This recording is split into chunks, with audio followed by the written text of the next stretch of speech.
دا په کندهار کې د کرونا ناروغانو لپاره ځانګړی شوی 350 بستریز روغتون دی، خو اوس یوازې 50 بستره لري. دلته په تیره یوه میاشت کې د کرونا د 80 ناروغانو درملنه سوې ده.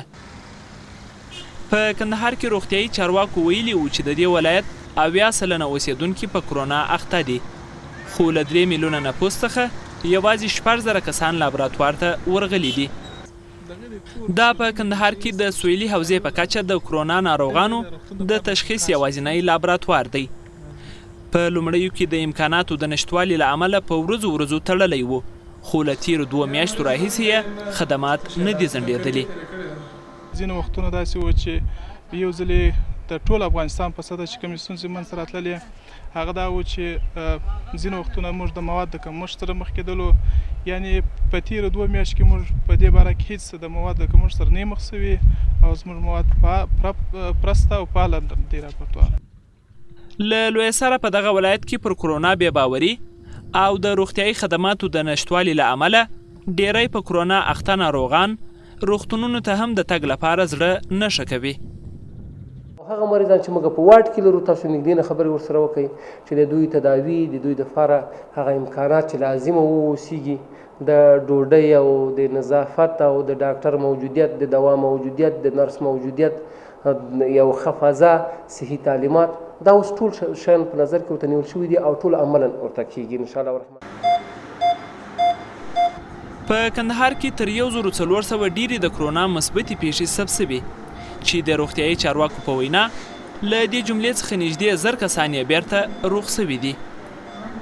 اوله خو به هېڅ مې سر نه خلاصېدی، اوس خو شکر د خدای راضي یم، اوس ښه جوړ یم، اوس د یو ځګره څه ډېره په عذاب یم، د ګلو څه ډېر په عذاب، نو شکر دې روغ یم یم.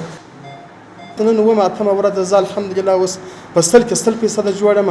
زما ورور پرونه وړ موږ به خوندور برابر جوړ سو، هغه ولاړې مور مې د تقریبا د 40% دغه اکسیجن سه اوس تقریبا 85 ته رسېدلی دي. یو د ټیسټ څه مشکل ستا د معنا سمپل چې اخی څوک وایي دا 15 ورځ بعد راځي، څوک وایي 6 ورځ بعد راځي. د هغو څه انتظار و چې اوس کله راسي کله نه راسي، مثبت دی منفي دی، د هغو څه تشویش لرو. د افغانستان د روغتیا وزارت مني چې ستونزې شته، خو وایي د کار د ښه والي ترڅنګ پر دې هم پام کوي چې د کرونا د دوهمې احتمالي څپې لپاره پوره چمتووالی ونیسي. دې وزارت ویلي و چې د هیواد ډیری وګړو لا له وړاندې کرونا تیره کړې ده.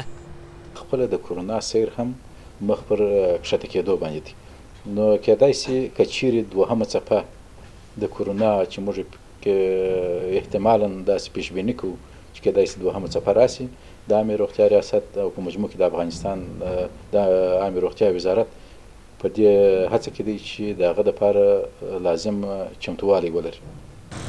حکومت په کندهار او نور افغانستان کې د کرونا په پلمه په لګول شویو پیسو کې د فساد او درغلۍ له امله په روغتیایي چوکاټ کې ځینې بدلونونه راوستل، خو د ډیرو لپاره دا ډول ادلون بدلون یوازې نمایشي او سمبولیکه چاره ښکاري.